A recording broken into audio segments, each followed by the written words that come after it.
नमस्कार मित्रों, मैं गौरव मेहता स्वागत करता हूं अपने YouTube चैनल जेन्युइन एस्ट्रोलॉजी में। और आज एक महत्वपूर्ण वीडियो लेकर के आया हूं आपके सामने, क्योंकि कुछ दर्शकों ने हमें कमेंट किया था कि साल 2021 के बारे में बताएं। तो आज हम बात करेंगे साल 2021 के वार्षिक राशिफल के बारे में। मित्रों, साल 2020 जो गया है वो सभी के लिए कहीं ना कहीं संघर्ष में ही गया है। फिर भी बहुत से लोगों की स्थिति निम्न वर्गों की अपेक्षा कहीं ना कहीं अच्छी रही है। साल 2020 में बहुत से कार्य अधूरे रह गए, कुछ नया कर गुजरने की हिम्मत भी टूट गई। बहुत से लोगों के अपने जो प्लान्स थे वो पूरे नहीं हो पाए, जिस कारण जो लक्ष्य निर्धारित किए थे वह लक्ष्य अधूरे रह गए। साल 2021 में नए साल पर नई रणनीति व्यक्ति बना करके चलता है। इसीलिए यह वीडियो आपके लिए काफ़ी मदद करने वाला है। आपके दिमाग में अनेकों प्रश्न उठ रहे होंगे, जो कि ज़रूरी भी है एक जिम्मेवार व्यक्ति के लिए, कि क्या वो अपने साल 2020 के लक्ष्य को पूरा कर सकेगा 2021 में। तो आज के इस वीडियो में मैं आपको बताऊंगा साल 2021 में क्या नई संभावनाएं निकल करके सामने आ रही हैं। कब आपको साल 2021 में राहु केतु नकारात्मकता उत्पन्न करेंगे, क्या करना चाहिए क्या नहीं करना चाहिए, क्या इस साल लव पार्टनर आपको मिलेगा, वैवाहिक जीवन में नोकझोंक रहेगी या नहीं रहेगी, इस साल विवाह के बंधन में आप बंधेंगे या नहीं, जॉब में प्रमोशन मिलेगी या नहीं, कार्य क्षेत्र में कोई बदलाव आपको अभी करना चाहिए या नहीं करना चाहिए, या रुक करके चलना चाहिए, और कार्य क्षेत्र को कैसे बेहतर बनाना चाहिए। क्योंकि नया साल केवल नई उम्मीदें नहीं, नई चुनौतियां भी सामने लेकर के आता है। तो वीडियो को एंड तक ज़रूर देखें और इसका लाभ उठाएं।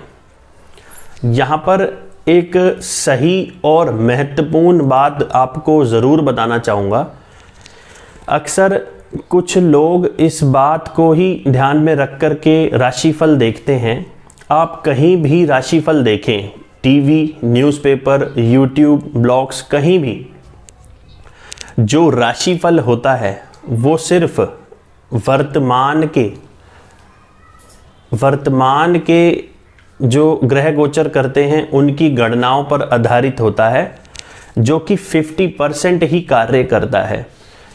इसीलिए लोगों का सही एस्ट्रोलॉजर पर से विश्वास उठ जाता है, क्योंकि जो बताया जाता है वो केवल वर्तमान ग्रहों पर सामान्य राशिफल होता है, जो कि आपकी जन्म की दशाओं से मेल नहीं खाता है। इसीलिए किसी विशेष परिस्थिति या प्रश्न के लिए या सूक्ष्म तरीके से जानकारी प्राप्त करने के लिए आपकी खुद की जन्म कुंडली का अध्ययन, वर्तमान की आपकी महादशा, अंतर्दशा, लग्न कुंडली, चंद्र कुंडली, नवांश कुंडली, दशमांश कुंडली, अष्टक वर्ग, नक्षत्र, जन्म के आपके ग्रहों का षटबल, इन सभी के अध्ययन के बाद आपका डेट ऑफ बर्थ और टाइम से इन सभी का अध्ययन करने के बाद आप सूक्ष्म तरीके से जानकारी प्राप्त कर सकते हैं।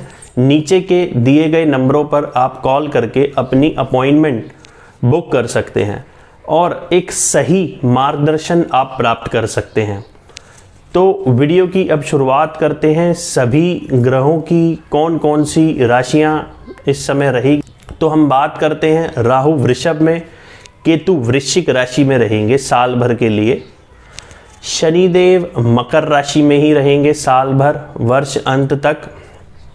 बृहस्पति देव मकर राशि में रहेंगे 5 अप्रैल 2021 तक। 6 अप्रैल 2021 से 14 सितंबर 2021 तक कुंभ राशि में रहेंगे बृहस्पति देव। फिर 15 सितंबर से बृहस्पति मकर राशि में प्रवेश करेंगे वक्री अवस्था में। फिर 20 नवंबर 2021 को कुंभ राशि में गोचर करेंगे और दिसंबर अंत तक कुंभ राशि में ही रहेंगे। मंगल ग्रह जो ग्रहों में सेनापति हैं, शुरुआत के महीने में मेष राशि में रहेंगे और मंगल लगभग 45 दिन में एक राशि से निकल कर के दूसरी राशि में प्रवेश करते हैं। तो साल के अंत में यह वृश्चिक राशि में ही रहेंगे। शुक्र देव की बात कर लेते हैं जो भौतिक सुखों के कारक ग्रह माने जाते हैं। महीने की शुरुआत में वृश्चिक राशि में रहेंगे और शुक्र लगभग 26 दिनों में दूसरी राशि में चले जाते हैं, अपना राशि परिवर्तन करते हैं। तो शुक्र महीने के अंत तक धनु राशि में चले जाएंगे। बुध साल की शुरुआत में धनु राशि में रहेंगे और बुध 21 दिनों में राशि परिवर्तन कर जाते हैं और साल के अंत में यह मकर राशि में रहेंगे। सूर्य महीने की शुरुआत में धनु राशि में रहेंगे और निरंतर हर माह एक एक राशि बदलते हुए माह के अंत तक धनु राशि में ही पहुंच जाएंगे। और चंद्रमा की गति चलायमान ही रहती है। हर 2.25 दिन में लगभग चंद्रमा अपना राशि परिवर्तन करते हैं। और ये राशिफल जो मैं आपको बताने जा रहा हूँ उसको आप अपने लग्न राशि और चंद्र राशि दोनों से मिलाकर के ज़रूर देखें। और जिनको यह नहीं पता उनके लिए नीचे डिस्क्रिप्शन में लिंक है, क्योंकि वो आप इस वीडियो में देख सकते हैं कि आप अपनी राशि कैसे जान सकते हैं। बात करते हैं कर्क लग्न और कर्क राशि वाले जातकों के लिए साल की शुरुआत में मंगल की 10वें भाव में उपस्थिति जनवरी और फरवरी मध्य तक आपके दशम स्थान में रहेगी, जो कि नौकरी पेशा जातकों के लिए कोई अच्छी खबर आपको इस समय अंतराल में मिलेगी और आपकी आय में बढ़ोतरी होगी। किसी करीबी रिश्तेदार या बॉस से आपको इस समय अंतराल में पूरा सहयोग मिलता हुआ नज़र आ रहा है, जिस कारण आपके रुके हुए कार्य बनने लगेंगे। कार्य क्षेत्र से संबंधित कोई भी बड़ा महत्वपूर्ण डिसीजन अगर आप लेना चाहते हैं तो यह समय आपके लिए नए अवसर लेकर के आ रहा है। इस समय आपको मान सम्मान की प्राप्ति होगी और जो कार्य अटके हुए हैं वो सिद्ध होंगे। जिन लोगों को रोजगार या कार्य क्षेत्र में परेशानियां थी उनके लिए ये लगभग 1.5 माह बहुत ही मददगार साबित होगा। जो लोग अविवाहित हैं उनके लिए इस वर्ष भर ही विवाह के प्रस्ताव आने की संभावनाएं बनती हैं। कुछ लोगों को शनि देव की सप्तम स्थान में उपस्थिति के कारण विवाह के जो प्रस्ताव आ रहे थे पर बात बन नहीं पा रही थी, अटकी हुई थी, तो अब वो बात पक्की होने की संभावनाएं अधिक हैं। परंतु आपकी कुंडली में भी अगर इस समय किसी पॉजिटिव ग्रह की दशा चल रही हुई तो विवाह ज़रूर पक्का होगा। और जो लोग विवाहित हैं और संतान की इच्छा रखते हैं उनके लिए भी यह वर्ष भर ही समय काफ़ी अच्छा जाने की संभावनाएं दिख रही हैं। वहीं 15 फरवरी से 14 मार्च मध्य तक धन को लेकर के कुछ चिंता या मानसिक परेशानी आपको इस समय अवधि में रह सकती है। अगर किसी को आपने इस समय अवधि में कुछ धन दिया हुआ है तो वहाँ से पैसा लौटने में दिक्कत परेशानियाँ आ सकती हैं।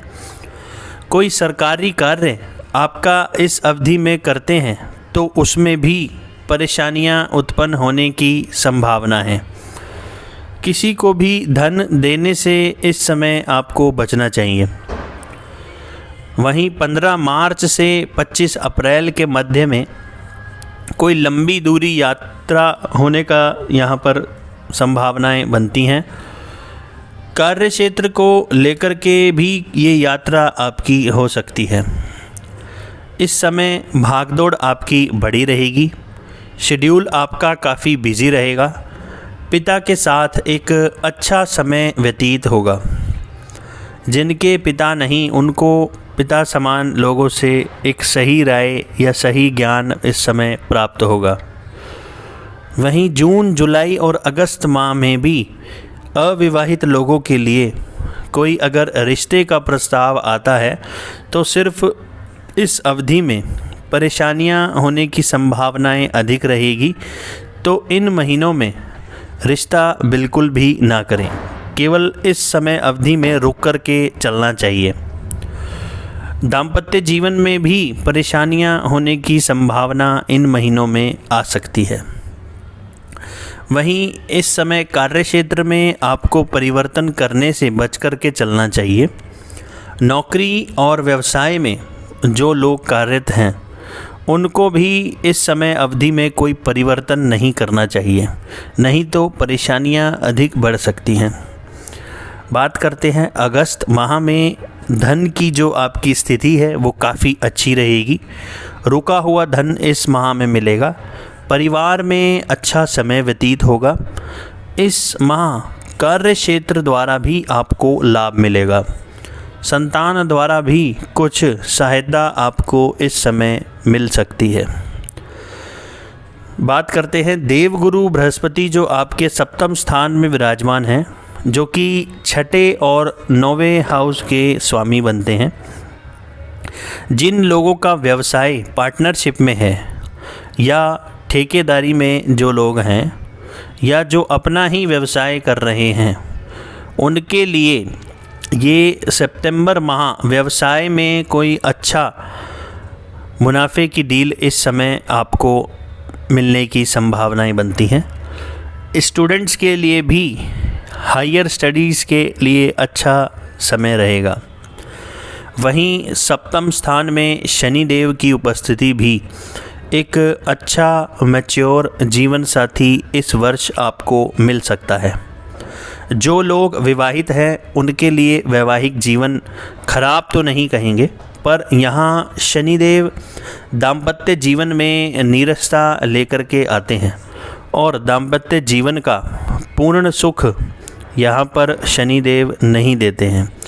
तो इस चीज़ पे आपको ध्यान रख कर के चलना चाहिए। वहीं अक्टूबर माह में जो लोग प्रेम प्रसंग में हैं उनके लिए समय उतना अच्छा नहीं जाएगा।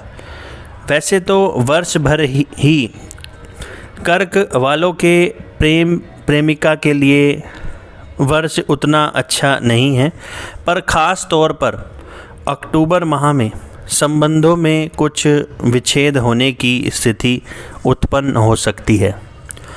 और जो विवाहित महिलाएं हैं और संतान की इच्छा रखती हैं तो इस वर्ष भर उन्हें बहुत ही ध्यान रख कर के चलने की आवश्यकता रहेगी, क्योंकि केतु की पंचम भाव में स्थिति संतान उत्पत्ति के लिए अच्छी नहीं है। तो इस बात का महिलाएं खास तौर पर ध्यान रख कर के चलें। और जो लोग प्रेम की तलाश में हैं उन लोगों के लिए इस समय में किसी प्रेमी या प्रेमिका के मिलने की संभावनाएं बनती हैं। जो पहले से ही प्रेम प्रसंग में हैं उनको अपने प्रेमी या प्रेमिका से विवाद ना हो, इसका खास तौर पर ध्यान रखें। बात करते हैं स्टूडेंट्स के लिए। इस समय पढ़ाई में कुछ भटकाव ज़रूर उत्पन्न हो सकता है और यहाँ पर 11वें भाव में जो राहु की स्थिति धन के आपको अनेक स्रोत उत्पन्न करेगी। अनेकों प्रकार से धन के अवसर आपको कमाने के मिलेंगे। वहीं नवंबर माह में खर्चों की अधिकता रहेगी। इस समय अवधि में आपके खर्चों में बढ़ोतरी होने की संभावनाएं बनती हैं। कुछ उधार भी लेने की संभावना इस अवधि में बनती हैं। नवंबर और दिसंबर माह में सूर्य, बुध और केतु आपके चौथे भाव में रहेंगे, जिस कारण आपका घर में अच्छा समय व्यतीत होगा। मकान वाहन की डील के लिए अच्छा समय रहेगा। वहीं दिसंबर माह में देवगुरु बृहस्पति की अष्टम स्थान में स्थिति धन को लेकर के कुछ समस्याएं उत्पन्न कर सकती है। मानसिक परेशानी आपकी इस माह बढ़ सकती है। इस समय अवधि में किसी से आपको वाद विवाद ना हो, इस चीज़ का ध्यान रख कर के चलने की आवश्यकता रहेगी।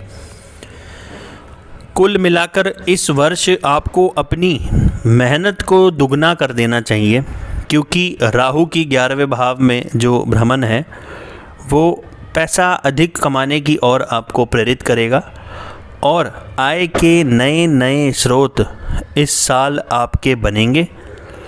जिन लोगों की कर्क चंद्र राशि है उन लोगों के लिए तो 11वें भाव का राहु बहुत ही ज़्यादा लाभकारी होगा। अचानक धन और मान सम्मान का यहाँ पर राहु योग बनाएगा इस साल कर्क वालों के लिए। तो मित्रों, वीडियो अगर आपको थोड़ा सा भी अच्छा लगा हो तो एक लाइक और इसको शेयर ज़रूर करें, ताकि और भी भाई बंधु का भला हो सके